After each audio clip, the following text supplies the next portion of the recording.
I just woke up, and the space beside me was already empty. On the bedside table, a note was pinned down. Away for 5 days. Don't miss me. Ethan was the husband I had lived 2 lifetimes with. If this had been my previous life, seeing this note would have sent me into a frenzy. I would have called his school repeatedly, demanding why he forgot our wedding anniversary. Then, as always, he would have dismissed me as unreasonable and used it as an excuse to give me time to calm down, which meant disappearing for an entire month. When I died in my last life, he didn't shed a single tear. Ethan never actually loved me. To him, I was just a dutiful wife. Suddenly, it all felt meaningless. There was nothing worth fighting for anymore.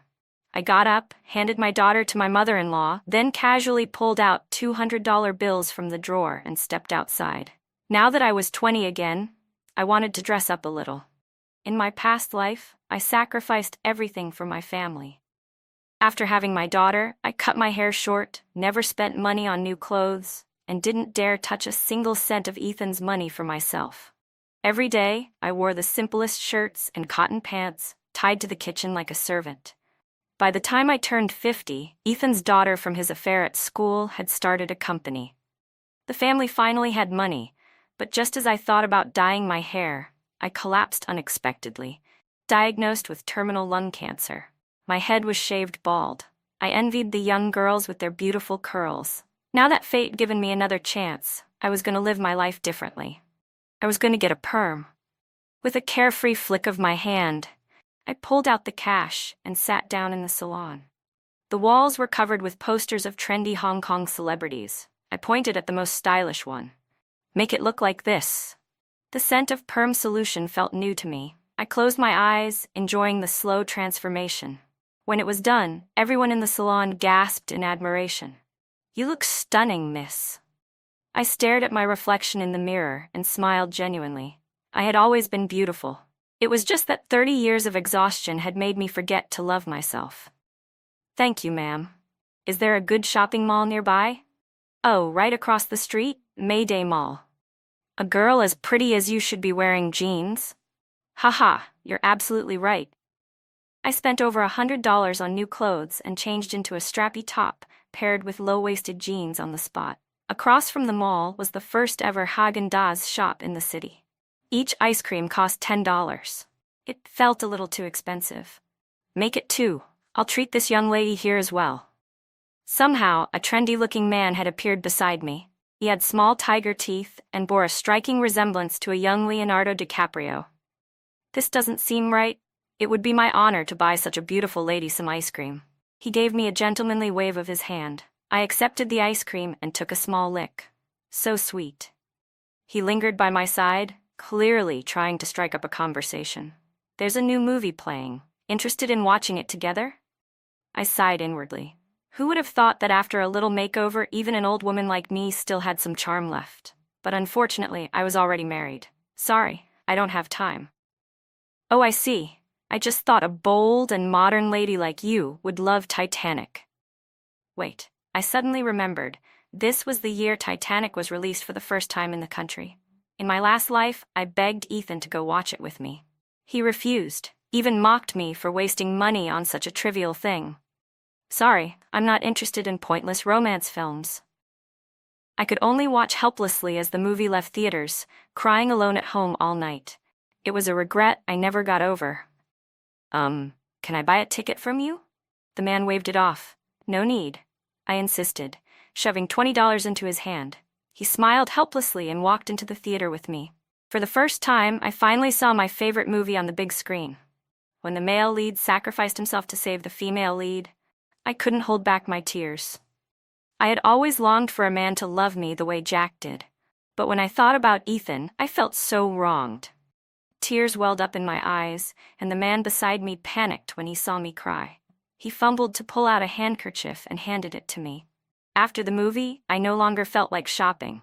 Instead, I decided to go home. He insisted on giving me his phone number, saying that if I ever wanted to hang out again, I could call him. "My name is Jason. Remember to call me." I gripped the small slip of paper tightly, a strange sense of excitement bubbling inside me. When I got home, my daughter and mother-in-law were already asleep. The bedroom was dark and cold, not a single light turned on. Exhausted, I sank onto the couch and gently rubbed my aching ankle. "Why are you coming home this late?" A small lamp flicked on suddenly. Ethan was sitting on the other side of the couch, wearing his glasses. When he got a good look at me, his eyes visibly lit up. He turned his face slightly to the side and swallowed almost imperceptibly. "Why are you coming home at this hour? And how is that any of your business?" I still held resentment toward him and had no intention of trying to please him anymore. "I'm your husband." "Sorry, I almost forgot I had one." I didn't want to argue with him. Before he could say anything else, I stood up. "I'm going to take a shower." The water was scalding hot. I glanced at the water level. Ethan clearly hadn't showered yet. After a brief pause, I decided to use up all the hot water. He could take a cold shower for all I cared. After all, he said he wouldn't be coming home for the next few days. Once I was done, I changed into my pajamas and climbed into bed, but Ethan quietly walked over and stood beside me. "What now? Why did you suddenly get a perm?" I closed my eyes, suddenly finding Ethan unbearably dull. "Because I wanted to. You used my money, and now you regret it?" Ethan was never a stingy person. Hearing me say that, he only sighed. "When have I ever complained about you spending money?" Seeing that I ignored him, he turned and went into the bathroom.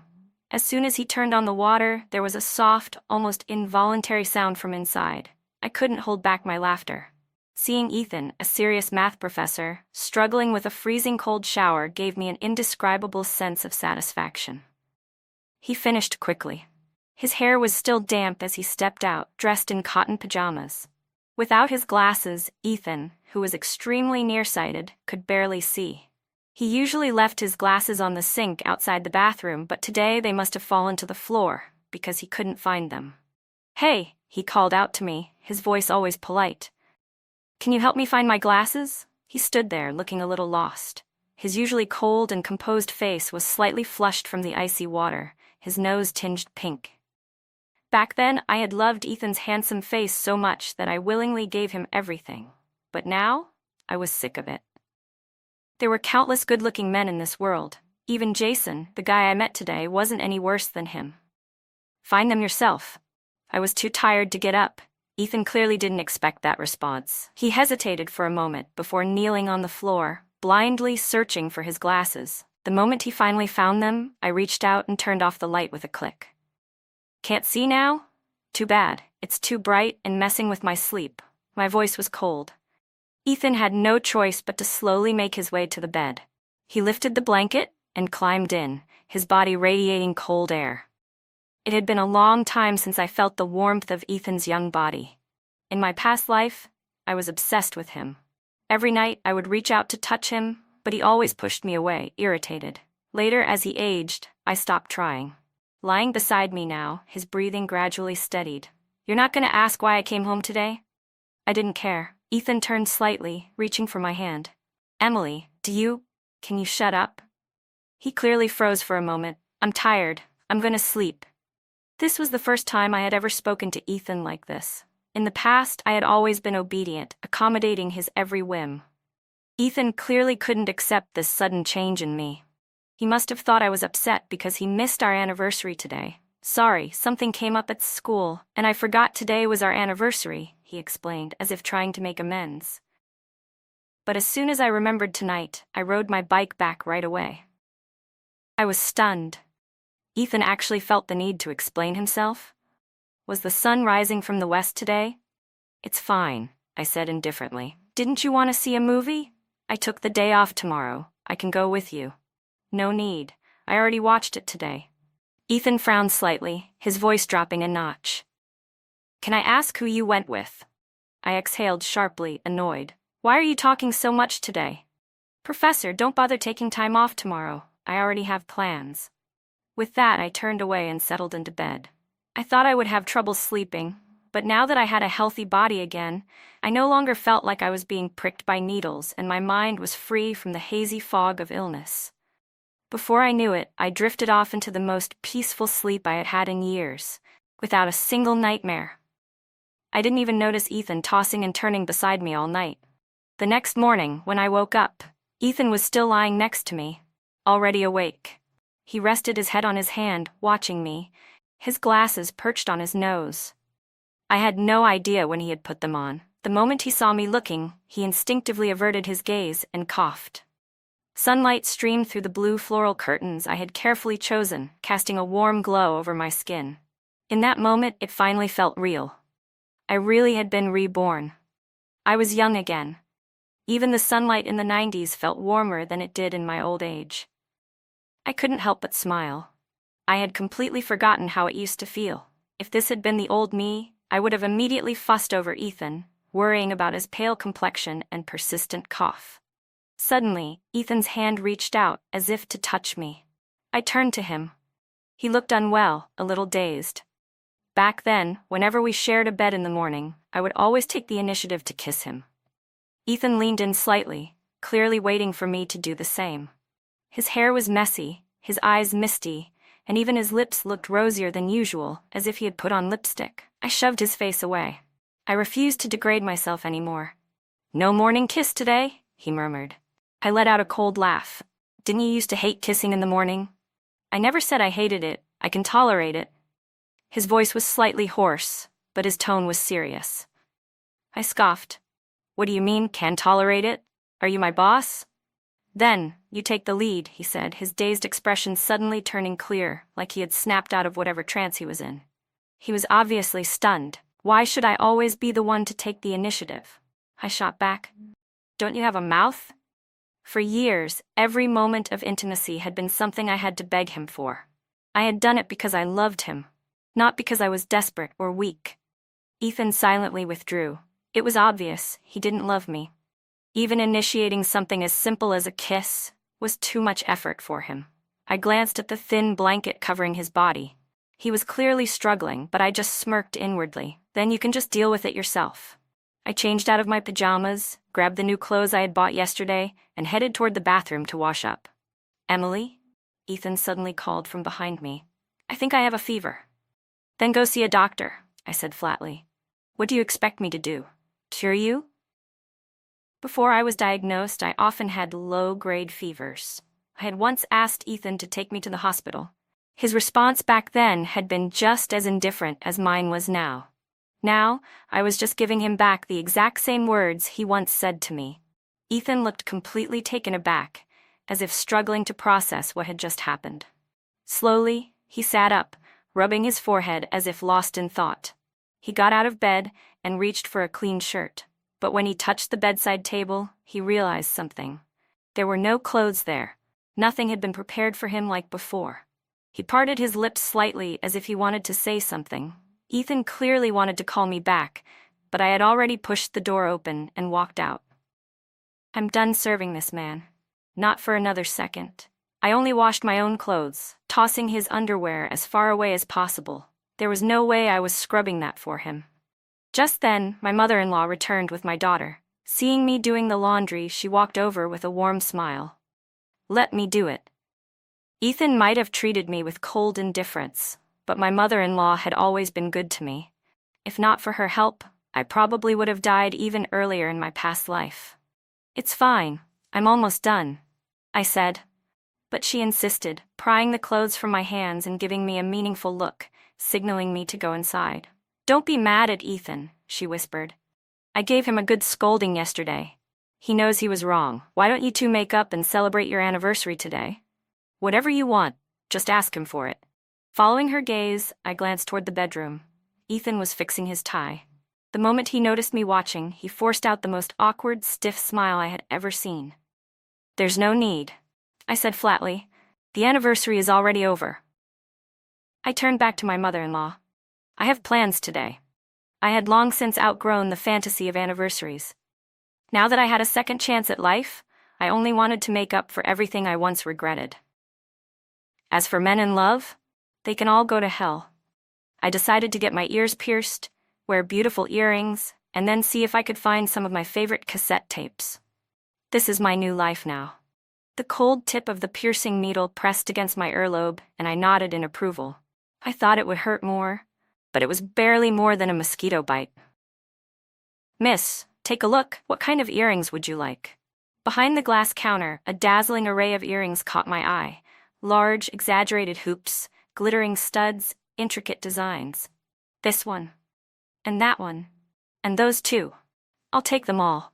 Ethan made good money. Not only was he a professor, but he had also started investing in stocks recently. Within 2 years, our household would be wealthy. But in my past life, I barely spent any of it, fearing that he would dislike me dressing up. And yet, I still died so young. Ethan will probably end up marrying someone younger and prettier than me anyway. Just thinking about it made me hand over even more pairs of earrings for the clerk to pack up. With my arms full of shopping bags, I walked into a music store, planning to buy a cassette player along with a few of my favorite tapes. "Excuse me, do you have any Jackie Chung tapes? Also Faye Wong and Richie Ren?" "Just a moment," the store clerk responded. His voice sounded familiar. I turned toward him at the same time he lifted his head. Our eyes met. "Jason? What a coincidence." His eyes sparkled with youthful energy. "What are you doing here?" I asked. He quickly pushed the cassette player he'd been messing with to the side. "Oh, nothing much. What did you want again?" I repeated my request, and Jason, quick as ever, immediately found all the tapes I wanted. Just as I was about to pay, heavy rain suddenly poured down outside. I hadn't brought an umbrella. There was no way I could leave now.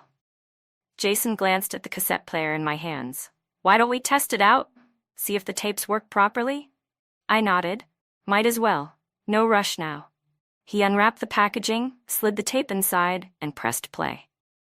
As the nostalgic melody filled the store, Richie Ren's raspy voice transported me back to my teenage years. "Hey Emily, did you hear? Ethan's coming to the company mixer today." I was 18 when I started working.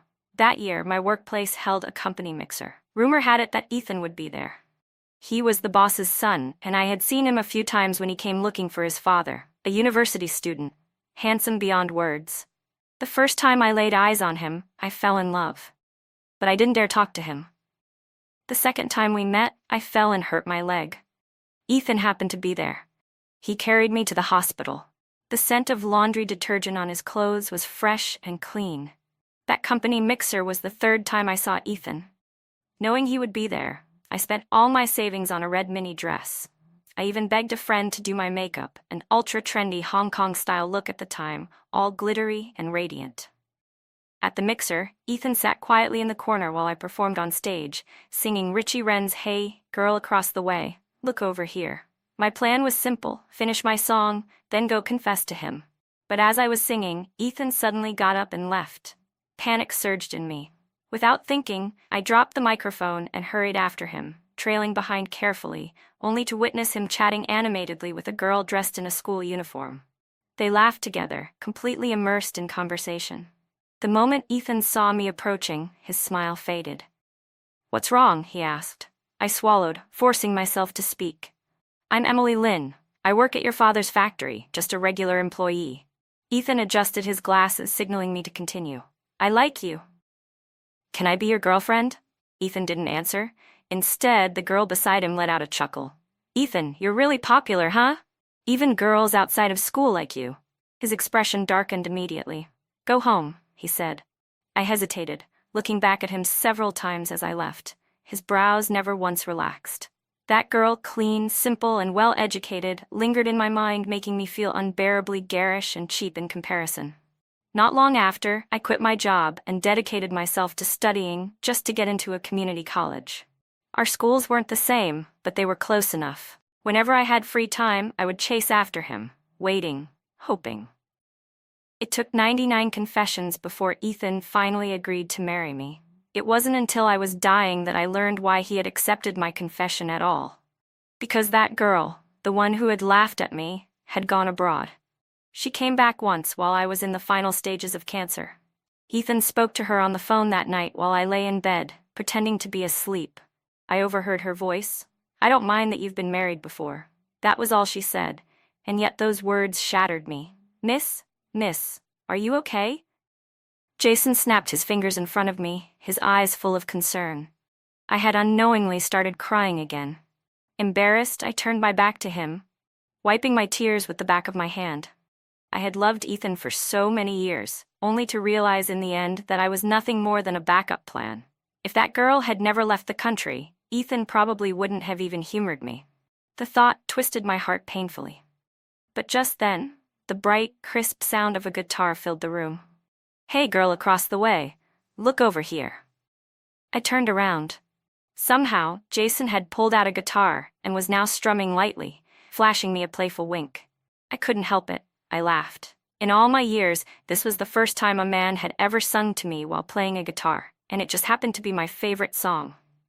Jason dug through the counter, then circled around me, playing and singing with exaggerated enthusiasm. Outside, the rain poured in sheets, but his grin was brighter than a summer soda fizzing with bubbles. "Don't cry anymore," he said. I shook my head. "I'm fine." Jason studied me sincerely. "Then can you finally tell me your name?" I hesitated for a second before answering. "Emily. Emily Lynn." We talked for a long time. He was 19, still in college, though he didn't like attending classes. He often snuck out to have fun, and this record store was where he worked part-time to pay for tuition. "I love music," he said, flashing me a cheeky grin. "I want to start a band." He then asked, "What about you? What do you do?" I took a sip of my soda, the bubbles tickling my throat. "I'm married, a full-time housewife." Jason's eyes widened in surprise, but oddly enough, he didn't look scared. "Aren't you surprised?" Jason blinked, then gave a small shrug. "Not really, just a little sad." The silver stud in his left ear caught the light for a second, shining as brightly as the spark in his eyes. The rain had stopped, and the sky had darkened. It was time for me to head home. Jason offered to give me a ride, proudly mentioning that he had just gotten a new vehicle. I was curious, so I followed him outside. He pulled off the black cover, revealing a sleek, stylish motorcycle. In this era, owning a motorcycle meant one of two things. You were either rich or from an elite family. So Jason's been hiding his background this whole time, huh? In all my years, I had never once ridden on a motorcycle. Without much hesitation, I hopped on.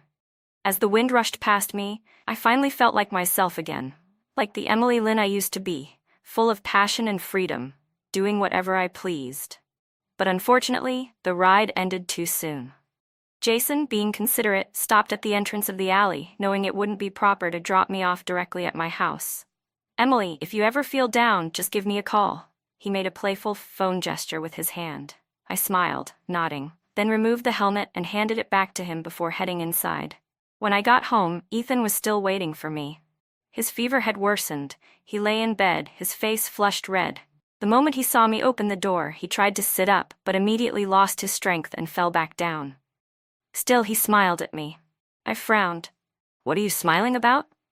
Did the fever fry your brain?" And then out of nowhere he murmured, "You look beautiful." He really must be delirious. For once, he was saying something decent. I stepped closer and pressed the back of my hand to his forehead.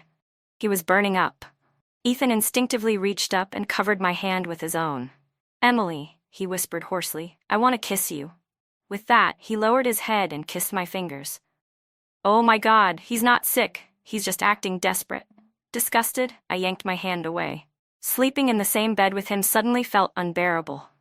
Without hesitation, I grabbed my pillow and marched straight into my mother-in-law's room. "Mom, I'm sleeping with you tonight. Ethan can have the bed to himself."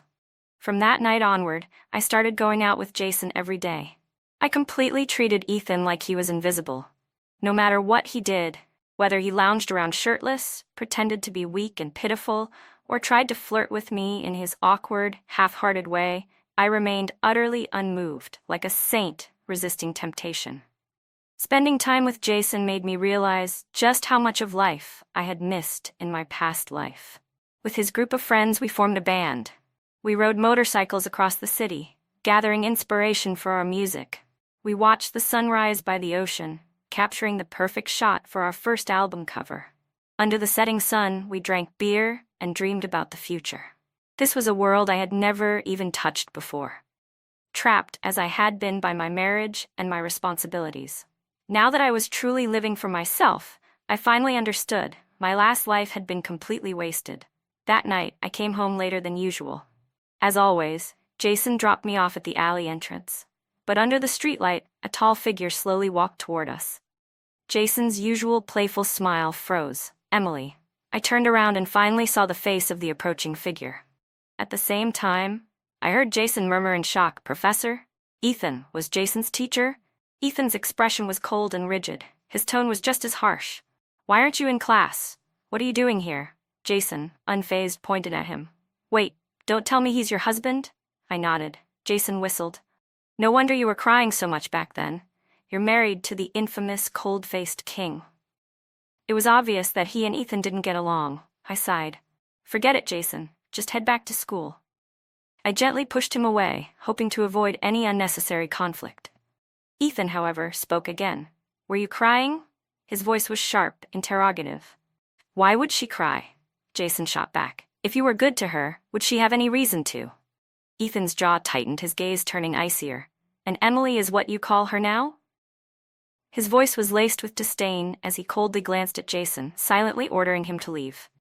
This is between my husband and me. It has nothing to do with you. But Jason was more rebellious than I expected. Instead of backing off, he took my hand. Emily is happy with me, he said firmly. Really happy. Ethan arched a brow and let out a cold, dismissive laugh. Emily, come home. He stretched out his hand toward me. If this had been the past, I would have given him my hand without hesitation. After all, this was the first time he had ever reached for me first. But as I stared at Ethan's indifferent face, all I could think about was how fake he looked. Memories flashed through my mind, back to the moment I was on my deathbed. My breaths had grown weak, and I had been unable to speak for a long time. But that night, in a final burst of energy, I found my voice. I knew it was my last moment of clarity before the end. I had asked him, cautiously, if I die, will you be sad? Ethan had looked at me with the same detached, unbothered expression. No, so don't die. Then, after a pause, he added, even if you do, I won't miss you. I won't be sad. That was the last thing I ever heard before I closed my eyes forever. The final tear I shed slipped silently down my cheek. Even in my final moments, Ethan couldn't say a single kind word to me. Not even one. So why the hell should I listen to him now? Let's go for another ride, I said suddenly, turning to Jason. I don't feel like going home yet. Jason didn't hesitate. He took me for a ride along the Bund, circling the roads again and again until midnight. My makeup had long since been ruined by the wind, but I didn't care. As we rode, Jason told me countless stories about Ethan at school, how, despite being good-looking, he had the absolute worst personality, but still somehow had a bunch of admirers. I can't stand how pretentious he acts, Jason muttered. Then he glanced at me and grinned. Emily, I never expected you to be his wife. What a waste. I leaned against the railing, letting the wind cool my face. Yeah, what a waste. What if you got a divorce? My heart skipped a beat. I like you, Jason said simply. I'd treat you way better than he does. He confessed just like that, so straightforward, so direct. It reminded me of my younger self. Jason gazed at me with warmth in his eyes, slowly leaning in. When I didn't respond right away, he got closer, his voice dropping to a whisper. Do you agree? I could smell the faint hint of fruit in his breath. At the last second, just before his lips touched mine, I snapped out of it and pushed him away. For now, my mind was still that of a 50-year-old woman. Jason was too young. I wasn't used to this. Besides, I wasn't even divorced yet. Don't mess around, I said, exhaling. Even if I ever considered it, you'd have to wait until I actually leave him. Not to mention, I wasn't even sure if I wanted a divorce yet. Ethan was a terrible husband, but he was a good father. He took great care of our daughter and was financially stable. Jason was fun. He was exciting, but I couldn't picture him as a father. Jason looked momentarily disappointed, but he still smiled. Then I'll wait for you. By the time I got home, it was already 3 a.m. I assumed Ethan would be asleep, but when I opened the door, I found all the lights still on. I stepped inside, and Ethan, who had been sitting on the couch, suddenly shot to his feet. His eyes were a little red. He wasn't wearing his glasses. Had he been? Crying? The thought startled me. No, impossible. Ethan would never cry. No. He shook his head as if reading my mind. Your mother took our daughter back to her hometown for a visit. She wanted to give us some private space. It was only then that I noticed the dining table. A candle had burned all the way down, its wax pooling onto the tablecloth. A cold, untouched steak sat next to it. A candlelit dinner. I had always wanted to share one with Ethan, something straight out of a movie. Just a few months ago, I had even whispered a wish to myself while he slept, praying that one day he'd wake up and understand me. For my birthday, I had wished for just this: candlelight, a Western-style meal, red roses. I had almost forgotten that today was my birthday. I'd been too busy having fun to remember. I glanced around the room. There were no roses. I opened my mouth, but I didn't know what to say. Oh. I paused. I'm not hungry. Ethan spoke up, his tone calm as ever. If you don't mind, I can reheat it for you. No need. I waved it off. I don't have an appetite. He didn't argue, didn't question me. Instead, he simply said, I already prepared hot water for you. Why is he always like this? I was practically on the verge of cheating on him, yet he remained this composed. Then again, it made sense. He never really loved me, so why should he care? I pulled open the bathroom door and stepped in for a shower. After washing up, I changed into my pajamas and walked to the bed, pulling back the covers only to find a layer of rose petals underneath. I froze, completely caught off guard. Turning around, I stared at Ethan. Did you do this? He nodded. I missed our anniversary, so I wanted to make it up to you. His voice softened. Emily, today is your birthday. He walked toward me and took my hand. If I hadn't been reborn, I probably would have been overjoyed. But now? What was the point of these gestures? Did he really think a single anniversary or a single birthday could make up for everything he owed me? Clean it up, I said coldly. How am I supposed to sleep like this? I shook his hand off and sat on the couch. Ethan, surprisingly obedient, began cleaning up the petals. That's when I suddenly heard the faint sound of muffled sobs. I turned my head, and to my shock, saw Ethan quietly wiping away tears. He's crying? No way. Ethan, the cold, unshakable man, crying in front of me? Once he finished cleaning, I climbed into bed. Ethan went to take another cold shower. When he came out, he shivered slightly as he slipped under the covers beside me. Instinctively, he inched closer. Annoyed, I clicked my tongue in disdain. Ethan immediately froze. I reached to turn off the light, ready to sleep. But before I could, he suddenly leaned in and kissed me on the cheek. It was quick, almost like he was stealing it. I whipped my head toward him. What the hell are you doing? You said I should take the initiative, he murmured, blinking at me. Ethan, normally so aloof, so untouchable, now looked oddly vulnerable. His eyes were slightly red, his expression unsure, a stark contrast to how he usually carried himself. To be fair, our physical relationship had always been relatively harmonious. I had always been the one to initiate, but he had never outright rejected me. Now, with that stolen kiss, I suddenly found myself at a loss. Earlier, I had a bit of alcohol while out with Jason. To avoid making a mistake in a moment of impulse, I quickly reached for the light switch, hoping to end this. But as I moved, my hand accidentally brushed against Ethan's abs. Without hesitation, he grabbed my hand and placed it firmly against them. You haven't touched me in over a month, he whispered, his voice laced with a hint of complaint. He then tried to guide my hand lower. I snatched my hand away. What's gotten into you today? Ethan, unusually persistent, once again caught my wrist and pressed my palm against his body. You're really going to divorce me over that blonde-haired brat? His tone was serious now. I let out a laugh. Professor Ethan, you don't even like me. What's there to be afraid of? Was he hesitating because his white moonlight was still abroad? Did he think he could hold on to me as a backup just in case? I'm not afraid. Of course, he wasn't, because he knew I would never actually go through with it. Because I won't divorce you. His voice was firm, unwavering. I frowned. Why? But he didn't answer. Is it because it'll affect your work? I pressed. Or is it because your true love hasn't come back yet? Ethan's face turned red. I knew it. It had always been her, that beautiful university girl. Since you never loved me, why did you even agree to marry me? I snapped. You wasted my whole damn life. Furious, I lunged at him, sinking my teeth into his shoulder. Ethan winced but didn't make a sound. I didn't let go until I tasted blood. His breathing was shaky, but his voice remained steady. No matter what, I won't divorce you. I stared at him, my chest rising and falling in anger. I had asked him why, but he refused to answer. I was so enraged that I didn't even know what to do with myself. He held me tightly, so tightly that I almost couldn't breathe. Then at least give me one reason why you won't let me divorce you. I can. Ethan's heated body pressed against mine. I can give you everything you want. money, anything else, just don't divorce me. Now it was my turn to blush. After being married to him for 2 lifetimes, this was the first time I had ever heard him say something like this. It was also the first time he had ever taken the initiative like this. He was completely different from before. No longer the cold, indifferent man who only focused on his work. I knew him too well, yet right now he was making me hesitate. Ethan, his eyes red, looked at me intently. "Can you promise me?" "What if I fall in love with someone else?" I asked, testing him. "As long as you don't divorce me, I don't care." His breath was warm against my neck as he whispered, "Just don't ignore me." That was when I caught the faint scent of alcohol on him, a light trace of Mau Tai. Ethan had always been a terrible drinker. On our wedding night, he had only had half a glass before becoming uncontrollable. That was the only time I had ever seen him like that.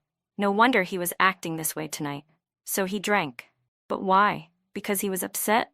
Frustrated? I didn't understand him. Before I could figure it out, he had already fallen asleep. I was exhausted too, so I drifted off not long after. The next morning when I woke up, Ethan was still lying beside me. That was strange.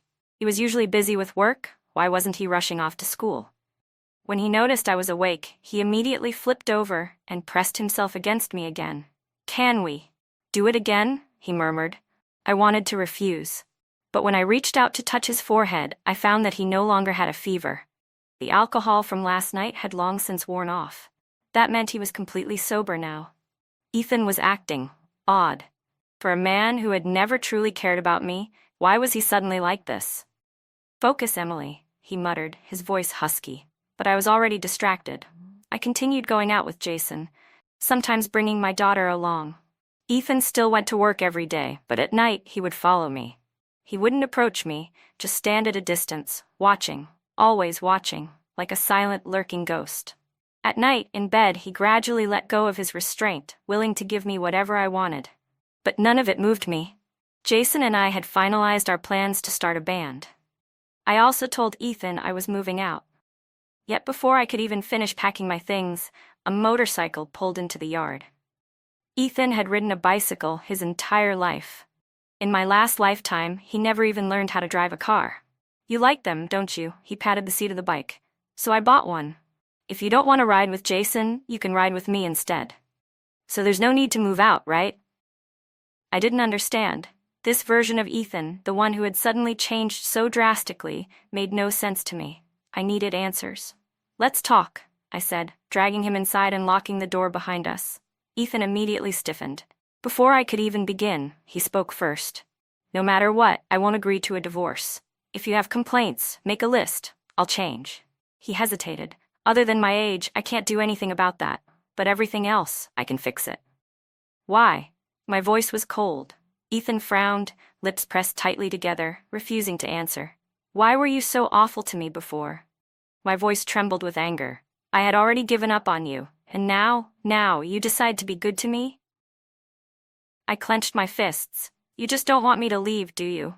You want to keep me trapped, to keep torturing me for the rest of my life." Ethan said nothing. He's always been like this silence, this suffocating coldness. "Why do you think you can treat me this way?" My voice cracked. "I loved you. I spent my whole life revolving around you." I took a deep breath, my chest burning. "But I'm tired. I don't want to love you anymore. I'm scared of you now. So why are you suddenly acting like this?" The rage inside me was about to explode. But before I could say anything else, Ethan suddenly stepped forward and pulled me into his arms. "I'm just afraid you'll leave." Ethan's voice trembled. "I love you too. I just didn't know how to show it before. Please, don't leave me." He cried bitterly, like a helpless child. "I never knew how to love someone," he choked out. "But these past few months, seeing you go out with someone else, I finally realized how much I hurt you." His voice cracked. "I'm sorry, Emily. I'm so sorry." Ethan rarely lost control, but this time he was truly sobbing. Like a lost child, he was begging me not to divorce him. "Then, what about your white moonlight?" I asked coldly. "What white moonlight?" His voice was thick with emotion. "The girl who came looking for you that night, the night of the company mixer, when I confessed to you." Ethan finally understood who I was talking about. He shook his head frantically, almost like a broken wind-up doll. "I never liked her. You misunderstood." He was panicked now. That was the one confessing to me.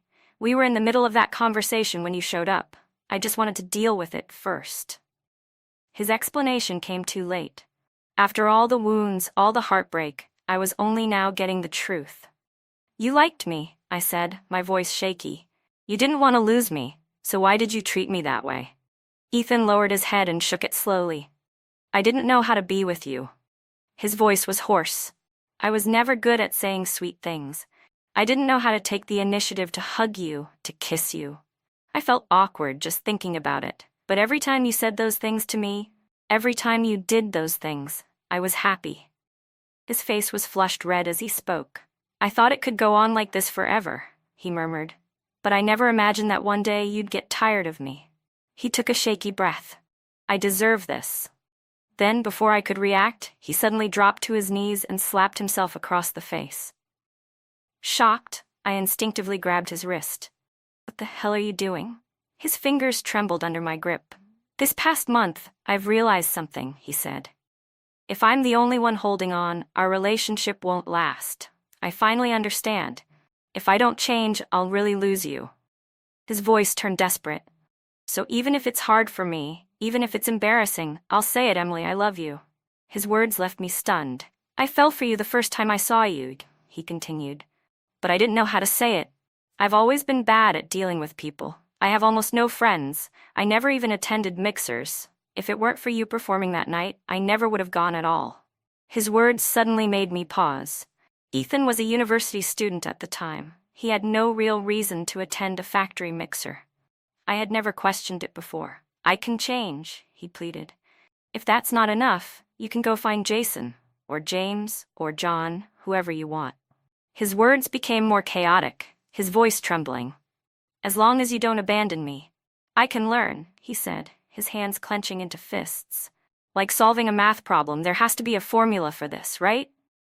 I never expected this was how Ethan had thought of our relationship. For a moment, I couldn't even process his logic. Then, out of the corner of my eye, I noticed an old notebook on the desk. I recognized it immediately. In my past life, I had seen this notebook while cleaning. But before I could read the first line, Ethan had rushed over and snatched it from my hands. Don't touch my things, he had snapped at me back then. But I had seen the first few words. I saw him beautiful, he smiled at me. At the time I had assumed he was writing about her. But now with shaking hands I flipped open the notebook and read the full sentence for the first time. He told me his name is Emily Lynn. What a cute name. I burst into tears. I turned to Ethan, my vision blurred, only to see that his face was now red, so red it looked like he had been boiled alive. So, if I don't divorce you, will you ever let me read that notebook? Never, Ethan gritted through his teeth. I burst into laughter. But even if he truly loved me, the pain and grievances I suffered in my past life were real. No matter what, I couldn't forgive him so easily. I won't divorce you for now, I said, crossing my arms, but you'll have to win me over again. Ethan's eyes lit up instantly. He nodded, hard. Still, I moved out. Jason and I officially formed a band. I had always loved singing, and becoming the lead singer had been a lifelong dream. At first, we performed on the streets, under bridges, anywhere that would have us. Every time we had a show, if Ethan was free, he would bring our daughter along to watch. As our reputation grew, we started booking small concerts. And Ethan, he confessed to me after almost every single performance. Each time, he asked me to marry him again. By the 99th time, our daughter was already an adult. She had grown into an outstanding young woman, my most devoted fan, just as she had once idolized her father in my past life. But she couldn't understand Ethan's childish attempts at courtship. Uncle Jason is way cooler than you, she scoffed. Dad, you're so old-fashioned. Still, Ethan persisted. This time, he prepared 999 roses and even bought a diamond ring. Even in his old age, he was still handsome. Just standing on the street, he caught the eyes of passing young women. But Ethan paid no attention to them. He was too busy adjusting his position, making sure everything was perfect. The moment I finished my performance, he took center stage and, in front of the entire audience, loudly proposed to me. The same man who once blushed just from saying "I like you now" had no shame at all. Even Jason, who had always disapproved of him, looked moved. The cold-faced king really worked hard for this one, huh? Jason muttered. Ethan took a deep breath. If you truly can't accept me anymore, I'll admit defeat. I shook my head and took off my earpiece. Let's go one more round, I said. One last time. As a man, shouldn't you at least try one more time than me? Side story: after Emily was diagnosed with cancer, Ethan barely slept at night. But he knew he couldn't let his emotions affect her. So he forced himself to stay calm, to maintain his self-control. Even though it was painful, Ethan had lived his entire life governed by rationality. No matter how much grief or heartbreak he felt, he could pretend everything was fine. At the very least, he couldn't let Emily worry about him while she was already suffering. To him, sadness and despair were useless emotions. That night, after finally coaxing Emily into sleep, his phone suddenly rang. It was an unfamiliar number. A woman's voice greeted him the moment he answered. I don't mind that you've been married before. Ethan frowned, confused. Not wanting to wake Emily, he stepped out of the bedroom, closing the door softly behind him. His first words were firm. Who are you? Don't call me again. Without hesitation, he hung up. He found the whole thing ridiculous. Returning to the bedroom, he walked carefully so as not to disturb Emily's rest, only to realize she was crying in her sleep again. She must be in so much pain. Ethan clenched his jaw and turned away. For a long time he cried silently. But those tears were his alone. No one else ever knew.